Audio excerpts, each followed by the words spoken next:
Bonjour tout le monde, je suis Sandrine Carl et je suis très heureuse d'accueillir sur ma chaîne YouTube Karini Hank, qui est une jeune entrepreneure franco-brésilienne. Et la raison pour laquelle je l'ai invitée, c'est parce que je l'ai découverte, je l'ai croisée à Paris au mois de juillet l'an dernier, 2016. Et je me suis dit, waouh, cette bout de femme a tellement d'énergie, elle est tellement rayonnante. Et puis je crois que c'est un mois après, je l'ai vue sur le snap d'Olivier Roland et elle disait je veux être la Marie Forleo française. Et je me suis dit waouh, cette fille a trop de courage, quel bel engagement. Et je me suis dit, voilà, et je me suis dit c'est beau de voir une si belle ambition.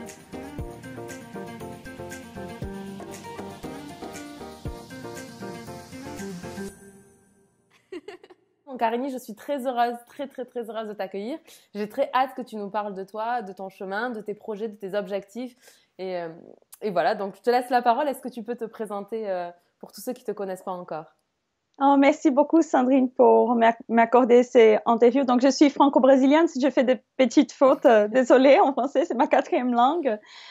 Et donc, je me présente, je suis entrepreneuse. Ça fait déjà depuis plus de 10 ans que je souhaite créer une entreprise. Mais avant, je voulais finir mes études. J'ai fait une spécialisation, j'ai un double master. Je voulais avoir les diplômes, avoir la connaissance, être cadre, avoir mon job de rêve. Et une fois j'ai eu mon job de rêve, j'ai dit, OK, c'est bon. Là, je peux passer, je peux aller au autre niveau. Je peux devenir entrepreneuse et créer mon propre entreprise. Donc, ça fait 3 ans que je me lancé dans ce projet. Au début, j'ai créé un cours d'e-commerce parce que c'est que je travaillais pendant toute ma vie. J'avais beaucoup de connaissances et j'avais déjà en liste des clients, des contacts. Donc, j'ai vendu des cours d'e-commerce au Brésil. Mais après, j'ai senti, il y avait une espèce, Olivier même dit que c'est un faux sacré, mais une espèce quelque chose qui me dit non, c'est pas ça, il faut que je fasse autre chose, tu vois. Donc, je suis plus vers le chemin de développement personnel en ce moment, business développement personnel. Et à la fin, j'habite en France et je faisais plein d'interviews avec des Français sur ma chaîne YouTube. Maintenant, ma chaîne est partagée entre Français et Brésiliens. Donc, j'ai dit, OK, c'est bon, je commence à parler avec les Français et les Brésiliens. Donc, c'est ça, business, développement personnel et franco-brésilien, je parle sur ça. J'ai un diplôme en journalisme, un double master en gestion d'affaires et marketing international. Donc, j'ai travaillé toujours depuis 10 ans que je travaille avec des affaires. Je travaille avec des affaires internationales. Bien, c'était pas toujours pas des grandes boîtes. À la fin, c'était des grandes boîtes, mais au début, c'était des petites boîtes qui allaient se développer en Amérique latine parce que à l'époque, j'étais au Brésil, j'étais la unique personne là dans le staff qui parlait espagnol. Donc, je parle 4 langues. Toujours, j'avais cette envie internationale. Tu vois, j'avais dans ma tête internationale. Je suis née dans une petite ville au Brésil, tu vois, dans une famille qui c'était normal et on n'avait pas extrêmement de luxe, mais j'avais ce désir, cette volonté de réussir, de grandir tout le temps. C'est pour ça que aussi un de mes mantras, c'est on grandit ensemble, on avance ensemble, parce que j'ai toujours ces trucs genre il faut sortir de la zone de confort. Pour moi, j'ai jamais eu ces problèmes. J'ai sorti. Mon problème, c'est que je pars de la zone de confort pour la stressing zone. Tu vois, je veux trop loin et après il faut que je retourne parce que je me mets dans des situations un peu stressantes en fait. Donc il faut que je retourne un peu pour pouvoir avancer. Donc c'est ça mon parcours, toujours essayer je sais pas si je t'ai dit aussi que j'ai passé 2 ans comme SDF, Ah oui. en train de voyager, parce que toujours je me mets dans des situations, ok, je sors de la zone confort, je fais des choses qui la majorité des gens, 90% des gens ne font pas. Donc ça c'est très bien. J'ai réussi plein de choses dans ma vie et là je suis sûre et certain que je vais aussi bien dans ma carrière d'entrepreneuriat et j'aime faire ça. Donc il y a un moment qui c'est marrant parce que mon dernier poste, mon directeur, j'étais en train de développer Hotmart en France, qui c'est une entreprise qui a Booking.com derrière. Donc, c'est une entreprise énorme, une plateforme qui vend des cours en ligne. Donc, je connais les leaders des marchés français et brésiliens et espagnols aussi, parce qu'on a commencé déjà à développer un marché hispanophone quand je suis partie. Même si le marché hispanophone, il n'est pas très fort comme les marchés brésiliens et français. Et les Brésiliens encore est plus fort que le marché français en ce moment sur les infoprenariats. Mais une chose qui m'a frappée, c'est que mon directeur, il me demandait, est-ce que tu es heureuse là? Tu vois, il sentait que je voulais plus faire ça, tu vois. un jour, il m'a dit non, on va mettre en pause parce qu'il sentait que je voulais en fait être en des auteurs. Je voulais avoir ma communauté et vendre et pas uniquement développer leur business comme je faisais depuis plus de 10 ans. Et donc, après, j'ai laissé les projets, tu vois, pour qu'ils trouvent autre personne. Et après que j'ai fait ça, il y a paru encore une autre proposition pour gagner encore plus d'argent pour prendre un autre projet ici en France. Et j'ai dit, mais c'est incroyable, c'est des postes, des choses que j'ai rêvé toute ma carrière comme cadre et dans ma carrière dans les business world, tu vois, dans les milieux des affaires. Et là, au moment que je décide, non, je veux plus ça, c'est bon, j'ai déjà m'y prouvé, j'ai déjà arrivé où je voulais aller parce que au début, quand je commençais, je voulais aller à ces niveaux-là pour après créer mon business et j'arrivais à ces niveaux-là et après, j'ai dit non, j'ai même pas accepté cette offre et j'ai dit je veux mettre tout tu as 4 choses à mettre, c'est ton attention, ton intention, ton argent et ton temps, ton énergie sur ça. Donc, je mets tout ça sous ce projet d'entrepreneuriat maintenant en France. Je suis en train de travailler depuis octobre avec David Venanque, qui c'est aussi un coach en français qui je l'ai connu il y a à peu près 3 ans et au début on était en train de commencer, je parlais de mes clients des commerces au Brésil, il me parlait de ses clients des commerçants ici en France. Mais les dernières années, il a commencé à cartonner et y avoir plein de clients parce qu'il a lancé un produit qui s'appelle Pitcher comme un pro. Et j'ai dit à lui, David, c'est génial, il faut. Et je commençais à regarder son produit et je vois comment il est organisé et modulé. Donc, je demandais, il est en train de m'aider depuis octobre à faire. Je trouvais très bien son structure. Donc, on est en train de travailler ensemble depuis octobre pour créer aussi la structure parce que je souhaite créer un cours de développement personnel avec les choses que j'ai apprises et j'ai appliqué pour moi, pour aider aussi les gens parce que, et les gens, même si j'ai plein de diplômes dans les domaines d'affaires et tout, me développe depuis longtemps sur ça. Toujours, j'étudie un peu à côté. Donc, et récemment, il y a les 3 dernières années, c'était très fort. Genre, j'ai commencé à lire pratiquement plus de livres de développement personnel que des affaires, tu vois, parce que j'aime beaucoup. Et on a créé un module. Je voulais même présenter ici. Je sais pas si ça va. Tourne la caméra. Ouais, je vais tourner ici un peu la caméra. Tu nous expliques? Oui, je vous explique. Donc, les cours, ça va être heureux tous les jours. Et ça va être pour les gens. Donc, on a ici 4 cadrans. Donc, l'objectif de cours, c'est que la personne se sent comme une superstar. Elle va voir, elle va être rayonnante, tu vois, ici. Je veux pas ici rayonnante. Elle va avoir beaucoup d'énergie et aussi, elle va savoir où elle souhaite aller, tu vois. Elle va savoir les buts de sa vie. Donc, on a des axes d'amélioration. C'est l'essence de la vie et l'énergie. Et aussi, on va travailler sur la clarté, la santé et l'état d'esprit. Donc, et je vois que j'ai 3 avatars. 3 avatars, c'est mon client cible. Soit c'est la personne qui est épousée, éperdue, donc elle n'a pas d'énergie, en plus elle ne sait pas ce qu'elle veut faire, qui c'est la personne qui est au bord du groupe, qui c'est des gens qui sont vraiment en dépression très fort ou qui a même peut-être des pensées suicidaires, tu vois, qui ne souhaitent pas vivre, qu'elles n'ont pas envie de s'y lever du lit. Il y a les procrastinateurs, qui c'est la personne qui elle sait où elle veut aller, mais elle n'a pas, elle est épuisée, elle n'a pas d'énergie, donc elle a dit, ah oui, je ferai ça demain, ah ça sera bien si je quitte mon poids et j'ouvre ma boîte, mais je vais faire ça l'année prochaine parce qu'il y a ici, il y a ça, il y a X, Y. Après, les potentiels inexploités, c'est la personne que c'était mon cas il y a quelques ans, avant de commencer à mon projet d'entrepreneuriat, parce que j'étais rayonnante, beaucoup d'énergie et tout, mais j'ai dit, mais qu'est-ce que je souhaite vraiment créer? Parce que j'avais plein de projets, j'ai dit, il faut que je sois plus claire et tout sur mon but, mon but ultime pour faire pas à pas.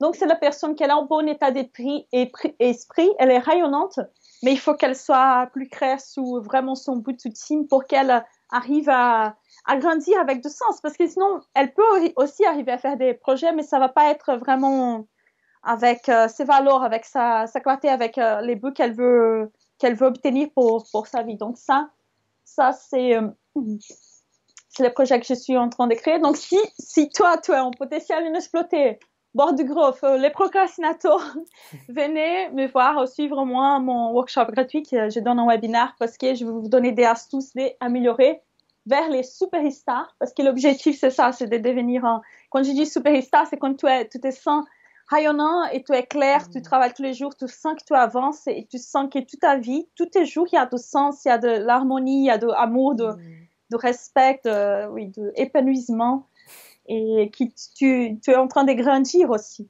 et que tu as des résultats.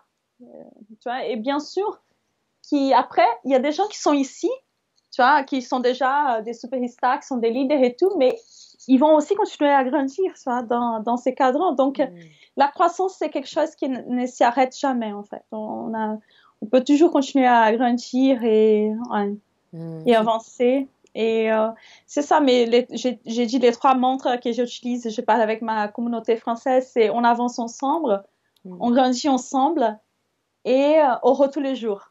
En fait, parce que peu importe tes problèmes et les circonstances que tu as, il faut pas que tu vis avec tes circonstances, il faut que tu vis pour ta vision. Donc, ouais. C'est très juste. C'est très juste parce que souvent, les personnes qui sont du coup dans tes 3 avatars, donc que ce soit la personne qui est au bord du gouffre, le procrastinateur ou du coup celui qui a un potentiel inexploité, ils regardent ce qui se passe dans leur présent au lieu de regarder là où ils s'en vont. Et Exactement. du coup, ils n'ont pas l'impulsion nécessaire du coup pour passer à l'action et puis réaliser leur rêve. Donc c'est chouette. Donc du coup, comment ça s'appelle ton programme? Donc je vais l'appeler Heureux tous les jours. La méthode c'est 1 par jour parce que c'est un effort, quelque chose. Tu dois travailler tous les jours. Tu vois? Donc, mais c'est heureux tous les jours parce que je veux que la personne elle se sent rayonnante et aussi elle a la clarté, elle sait où elle va, il la descend dans chaque action qu'elle fait dans sa vie.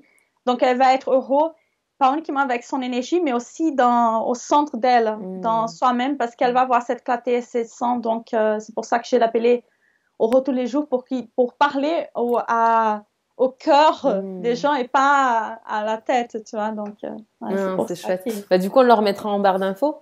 Tu me donneras le lien pour le workshop gratuit, là, c'est ça? Tu fais un webinaire? Oui. T'as déjà fixé la date ou pas? Ça va être 6 mois, mais je n'ai pas encore libéré les liens. Mais je laisse, vous pouvez regarder sur ma chaîne YouTube, sur Instagram. Si vous me suivez, c'est moi, je vais lancer. Et je t'informerai aussi pour mettre les liens ici une fois qu'il serait lancé. Tu as une chaîne YouTube depuis 2 ans, c'est ça maintenant? Oui, depuis 2 ans. Ouais, sur laquelle tu as fait pas mal d'interviews. Et là, j'ai vu que depuis le début de l'année, tu fais pas mal de vidéos face caméra. Oui, c'est ça, parce que... C'est un challenge. Qu'est-ce qui s'est passé en fait? C'est un de tes objectifs de cette année, c'est de développer ta chaîne? Oui, c'est développer ma chaîne. Mon premier objectif, c'est ça, parce que parfois, même des gens, tu vois, je suis avec des gens qui sont déjà dans un haut niveau des jeux, comme on dit au Brésil. Au Brésil, les gens disent oui, il est dans un haut niveau des jeux, en fait. Et parfois, les gens me regardent et disent, oh, mais Karine, mais toi, d'où faire ça? Genre, comme mon cours d'e-commerce marchait bien. Ah, si tu avais continué, tu pouvais faire ça. Mais c'est pas exactement, il faut regarder les priorités. Et mes priorités cette année, bien sûr, c'est développer ma chaîne. Mais ma priorité numéro 1, c'est avoir la nationalité française. Donc, je prépare un dossier, même, il est là. Je ne peux pas vous montrer ici, mais les gens qui me suivent sur Instagram, après, tu peux laisser ici ma chaîne YouTube et Instagram sous la description de la vidéo pour que les gens... Pour que tout le monde te retrouve, t'inquiète pas. Ah, merci. Donc, un des objectifs, c'est bien développer ma chaîne YouTube, mais aussi l'objectif primordial, c'est avoir la nationalité française. Donc, je pensais, bon, et je voyais que c'est pas uniquement l'effet, c'est important pour YouTube de faire avoir beaucoup de vidéos en régularité. Je faisais déjà une vidéo par semaine. Et c'est important aussi pour avoir une régularité. Mais aussi, c'est important de ne pas... c'est important aussi d'avoir une qualité des vidéos. J'ai remarqué ça maintenant. Je ne crois pas uniquement que la personne qui prend une caméra dans un smartphone, il fait une vidéo par jour. Maintenant, en début 2017, on pourrait aussi, tu vois, il y a des choses qui marchaient avant et ça, je remarque même pendant mon travail chez Hotmart. Les choses que des leaders des marchés faisaient il y a 3 ans, ça ne marche plus maintenant. Tu vois, il faut toujours que tu t'améliores et tu accompagnes les marchés. Donc, je vois aussi que les vidéos, c'est quelque chose que j'aime bien parce que j'ai étudié journalisme, j'aimais beaucoup cinéma, édition de vidéos, et au moment donné, j'ai même pensé aller vers les cinémas, mais heureusement que j'ai resté dans les business. Mais maintenant, c'est bien parce que je peux mélanger un peu la communication, les business développement personnel. À la fin de ta vie, tu as un sens, en fait, parce que tout ce que les chemins que tu as parcourus, tu utilises tout ce que tu as acquis pour faire ce que tu as envie de faire et devenir la meilleure version de toi-même. La version la plus grandiose de qui on est, oui. Et en fait, tu vois, c'est rigolo ce que tu dis parce que moi, dans mon parcours, pareil, je suis une multi-passionnée, il y a plein de choses qui m'intéressent et jusqu'à maintenant, je comprenais pas pourquoi il y avait tellement de choses qui m'intéressaient et je comprenais pas c'était quoi le chemin que je devais suivre en fait. Et récemment, en fait, j'ai déjeuné avec un infopreneur, un web entrepreneur qui est dans le milieu du marketing. Il me disait, tu sais, Sandrine, quand on se lance dans l'infopreneuriat, etc., il faut qu'on sache exercer 14 métiers différents. Et quand tu te dis ça, tu te dis, ok, je comprends pourquoi c'est compliqué au démarrage, en fait, de tout comprendre, de parler le bon langage, de comprendre quelle est la stratégie que je dois appliquer et comment je dois faire, en fait, pour que mon business se développe. Mais du coup, ça revient à ce que tu dis, c'est qu'au final, on a passé notre vie à avoir des informations, des enseignements où on comprenait pas comment ça pouvait nous aider dans notre chemin de vie. Et quand on devient infopreneur, on a tellement de choses qu'on doit faire qu'au final, tu vois, ta passion pour l'image, pour le journalisme et tout se retrouve sur ta chaîne YouTube. Donc, exactement. Je trouve ça chouette, quoi. Je trouve ça, moi, j'aime ce métier et cette industrie pour ça, pour la pluridisciplinarité. Ouais, c'est ça, tu peux créer et c'est ça pour les gens qui regardent cette vidéo, ils souhaitent créer un business online, quelque chose comme ça aussi. Je pense qu'il faut que vous cherchiez ta créativité, quelque chose, ton innovation, parce que c'est que je vois, il y a des gens qui commencent à copier les idées des marchés, c'est des copies, je vois ça beaucoup, moins en France, mais beaucoup au Brésil, mais en France, il y a quand même, donc non, il faut créer, qu'est-ce que tu as à apporter, tu vois? Bien sûr, tu peux t'inspirer des gens et dire, ah, ok, j'aime beaucoup cette personne, elle fait un vidéo tous les jours, je vais essayer d'avoir un plus forte fréquence parce que c'est important pour YouTube, par exemple. Oh, cette personne écrit très bien, je vais m'améliorer et tout mon écriture. Oh, cette personne est très belle, très sensuelle, je veux être un peu plus belle à la caméra ou quelque chose comme ça, tu vois, mais il faut que tu trouves, il faut pas que tu copies, en fait, il faut que tu trouves, et c'est ça, parce que c'est que toi peux le faire. Tu connais ton parcours, ton chemin, c'est que toi passé. Il y a que toi qui pour parler de ça. Il y a que toi qui a vraiment, il y a des bases solides pour parler de ça parce que tu as vécu avec ton corps et tes tripes. Donc tu sens ça et tu peux vraiment partager quelque chose aux gens qui ça va faire et aussi partager des choses qui ça va faire la différence. Pas être des perroquets, tu vois. Les gens, il y a une vidéo que j'ai fait sur ma chaîne, je sais pas si tu as vu, ça s'appelle Cycle des réalités. Et les gens, parfois, ils commencent dans ces métiers parce qu'ils souhaitent avoir l'argent. Donc, ils souhaitent avoir, tu vois. Je veux l'argent. Et ils vont jamais réussir parce qu'avant avoir, il faut que tu sois. Donc, il faut que tu te préoccupes avec les êtres. Donc, quand tu les transmis, tu les transpires et ça, l'avoir, c'est une conséquence. Donc, ça, c'est important aussi. Il faut que je voulais partager ça aux gens aussi. C'est très juste, je suis vraiment d'accord. Ouais, je pense que c'est important dès la base que tu as ces valeurs pour après. Parce que sinon, bien sûr, je vais copier les gens, hein, tu vas réussir à faire 5 000, 1 million, mais tu vas pas être heureux et ça va être un peu en façade, tu vois. Genre, les gens, tu vas réussir à avoir l'admiration, le respect de certaines personnes, mais à l'intérieur de toi, de toute façon, tu sais que tu es vide, tu vois. Tu n'es pas en train de créer et vraiment faire quelque chose qui c'est ta mission, tu vois, c'est ton travail, mais vraiment ta mission. Donc, ouais. Ouais, je comprends ça. Et du coup, tu viens de parler de valeurs, donc on ressent une valeur très forte chez toi, c'est l'authenticité. Il y a d'autres valeurs qui te portent? Oui, même, pour moi, j'étais même en train de réfléchir ça beaucoup avec Yang, c'est un autre entrepreneur aussi, et David Laroche aussi m'aidait beaucoup sur ça. Je sais pas si tu connais David Laroche, je l'aime beaucoup. Et mes 3 valeurs principales, c'est l'amour. Ouais, moi aussi, je l'ai numéro 1. Ouais, c'est ça, c'est l'amour. Il faut que tu aimes, Et les 2, c'est le respect. Il faut que tu respectes les gens, tu dis la vérité, tu ne mens pas, surtout pour les relations plus intimes. Tu as ton conjoint, ton copain, ta famille, tes clients, tu vois, des gens. Et bien sûr que tous les moments, mais tu vois, genre, ah, est-ce que je suis jolie avec cette chemise? Et ton ami est grossi, tu dis oui, tu vois, tu veux pas la blesser, mais il y a des choses qui sont importantes. Il faut que tu sois honnête et clair. Et aussi Donc ça, c'est l'amour, le respect et la croissance. La croissance, je pense que aussi c'est très important. Et j'ai pas remarqué ça, mais quand je commençais à regarder mon parcours, j'ai vu que depuis que je suis petite, j'avais envie de grandir.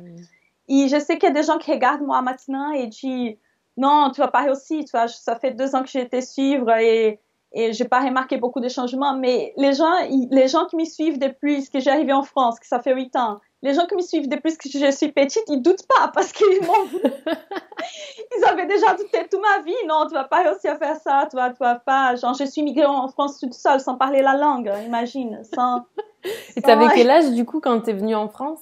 J'avais 24 ans, 24 ans.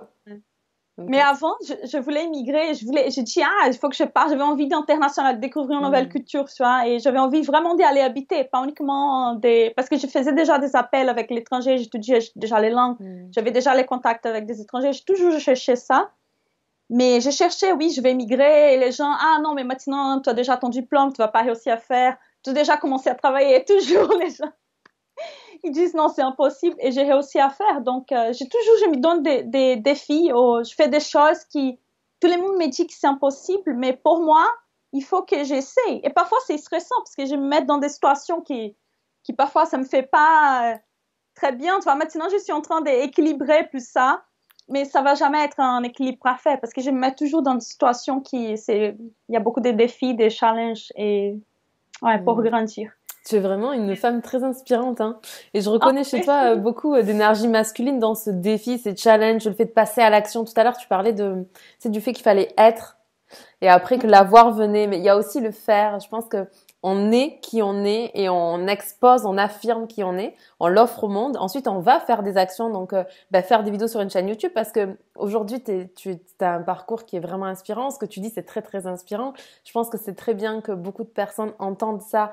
Parce que y a rien qui est impossible à partir du moment où on croit en ses rêves, en ses projets et où on passe à l'action, le faire. Et toi, tu n'as aucun problème avec le passage à l'action apparemment, tu vois. Non, je fais après. Et c'est ça, l'important, c'est le mouvement. Après, je dis, mais pourquoi je fais ça? Ça, c'est pas bien. Mais tu es en train de corriger, tu corriges ton parcours. Si tu attends toujours que ça soit parfait, tu vas jamais... Ouais, je passe à l'action aussi. Et c'est important aussi pour...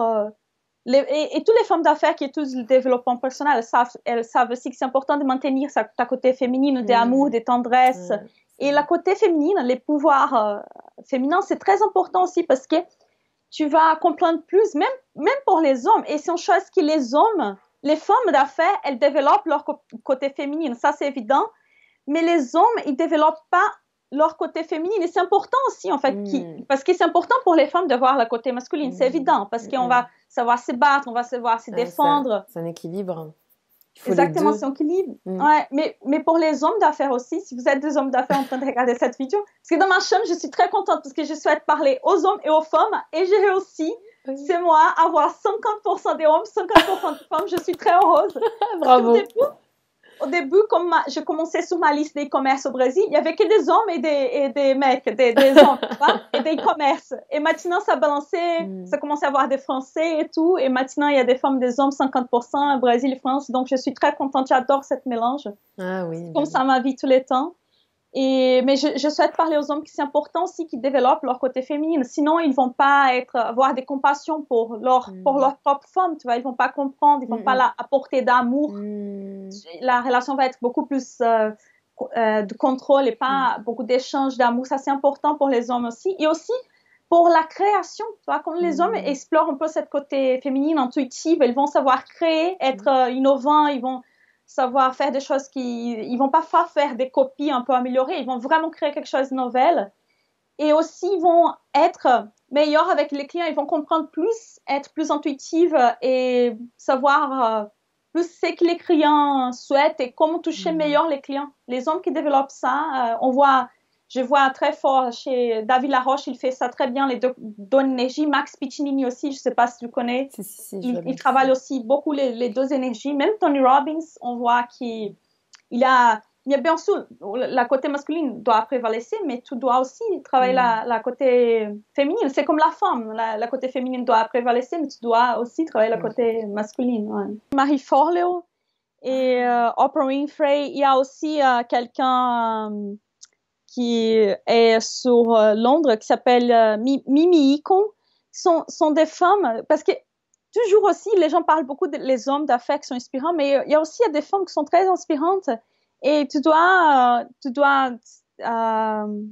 être avec ces femmes et aussi le suivre un peu ce qu'elles font aussi, les hommes aussi pas pour les copier, mais pour s'inspirer et voir aussi qu'est-ce que c'est possible, qu'est-ce que tu peux adapter, qu'est-ce que tu peux prendre d'utiliser pour ton business, pour améliorer ton business et à toi-même, en fait. Ouais. D'accord, mais alors pourquoi du coup, parce que c'est une question intéressante, pourquoi tu choisis d'être la Marie Forleo française?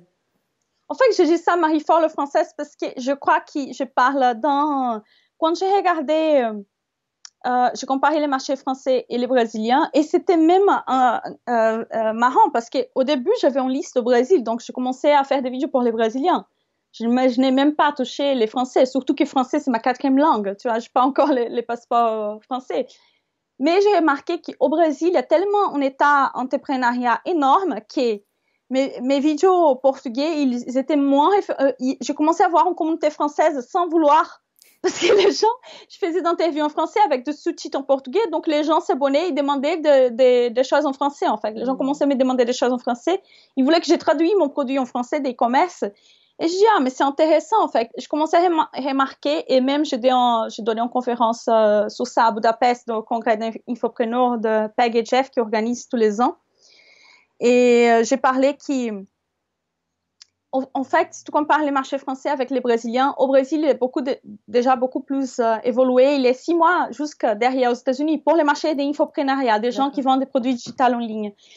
Et les marchés français,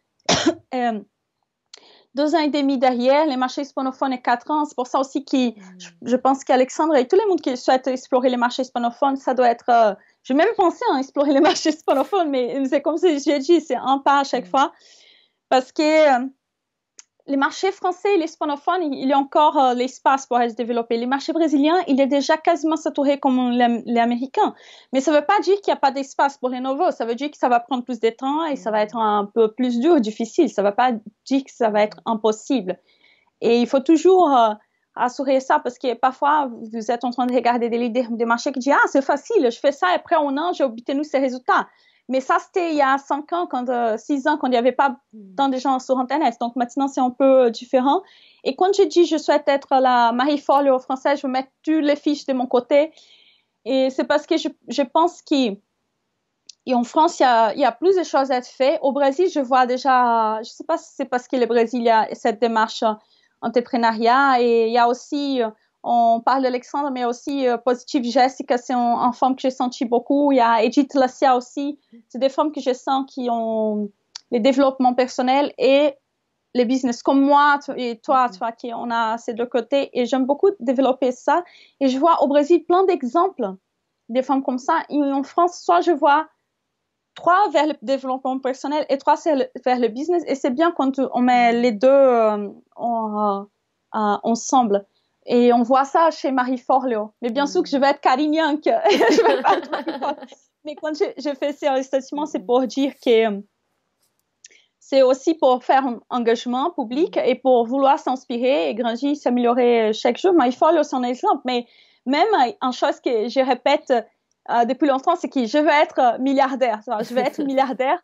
Et les gens, ils regardent, il y a des gens, même, tu vois, même Olivier me disait, non, tu vas pas être milliardaire, tu vois, genre, mais je crois, je sais que je vais arriver parce que, je sais pas combien de temps on va prendre, mais Oprah Winfrey, elle est milliardaire, tu vois, tu vois, il y a des femmes là, il y a des CEO de Pepsi, CEO de Yahoo, il y a même je pense que c'est la CTO, c'est le bras droit de Mark Zuckerberg aussi, oui. Elle est milliardaire, elle travaille dans la ONU, elle est philanthrope. Et ce sont des femmes aussi qui ont créé leur fortune de rien. Elles n'ont pas héritier, elles sont mariées, elles ont des enfants. Tu vois, elles sont des femmes féminines aussi. Leur mari, c'est pas quelqu'un qui, tu vois, est soumis à rien. Ils ont aussi d'emplois. Ils font aussi des choses intéressantes dans leur vie. Donc, c'est aussi pour montrer, parce que parfois les femmes dans les domaines de business sont très stigmatisées. Les hommes pensent qu'elles vont travailler et pas être féminine ou développer en carrière. C'est possible de tout faire. Non? Il suffit aussi, on a besoin aussi d'avoir un peu la compassion aussi de nos amis hommes pour nous aider dans notre vie et nous aider à développer cette côté féminine et aussi pouvoir concilier business et développement personnel. Mais c'est ça, quand je dis ça, c'est pour montrer une des directions. Mais en fait, je suis même en train de penser à faire une vidéo sur ces plusieurs femmes et hommes qui m'inspirent, tu vois, qui ont ces deux côtés, qui sont pas... Parce que si tu penses, il y a des gens qui ont beaucoup de pouvoir et ont fait des choses tu peux admirer de cette façon, mais par exemple, ils n'ont pas un côté très bon pour l'humanité ou des gens à côté d'eux, comme Hitler, par exemple, tu vois. Donc, c'est pour ça que c'est important de pas uniquement avoir cette force et pouvoir d'exécution masculin, mais aussi avoir un côté de compassion, amour féminin. Parce que sinon, tu vas utiliser tout ton pouvoir pour pourrir la vie des gens qui sont autour de toi, tu vois, pour donner un mauvais exemple. Et tu peux avoir beaucoup de pouvoir et être beaucoup aimé pour les gens, mais ne pas développer cette côté de compassion et faire quelque chose de bien pour l'humanité. Donc, il faut créer quelque chose, que ça soit utile, positif, et que ça va transformer des choses positives, surtout pour les gens qui sont proches de toi et qui te suivent. C'est ça. Non, je trouve ça génial, Karine. Merci vraiment parce que j'adore la vision que tu as. J'ai vraiment la même, cette espèce de partenariat entre les hommes et les femmes. Et tu le dis vraiment bien qu'on est des femmes, qu'on a envie de réussir, mais qu'on a aussi besoin de la compassion de nos collègues hommes. Et je trouve ça super. Je suis vraiment très, très, très contente de ton interview sur cette chaîne. Très inspirant. Merci beaucoup, Sandrine. Moi aussi, je suis très contente de te parler, de donner l'interview. C'est toujours un plaisir. Un bonheur de parler avec toi. Oh, merci, Karine. Est-ce que tu as un message encore pour les personnes qui regardent actuellement cette vidéo? Donc, mon message, c'est ça, pour les hommes et femmes, développer votre côté masculine et féminine. Les deux même. Et c'est important, les femmes, elles ont déjà compris. Elles sont dans les choses de développement personnel en France. Il y a plein de femmes. Elles ont compris qu'elles doivent développer les deux. Mais hommes, s'il vous plaît, comprenez aussi. C'est pas important d'être un gros homme d'affaires, un gros séducteur. Il faut aussi que vous développez votre compassion et votre amour. Et vous allez accomplir des bonnes choses, même pour votre business, en développant ça. Donc, c'est ça que je voulais dire. Et accompagne mon workshop Heureux tous les jours qui va sortir bientôt. On va leur mettre tous les liens en barre d'infos, tous les liens pour te retrouver aussi. Et du coup, merci infiniment pour cette entrevue. Je vous embrasse tous. Je t'embrasse, Karine. Je vous dis à très vite sur ma chaîne YouTube. Ciao, ciao. Ok, ciao, ciao.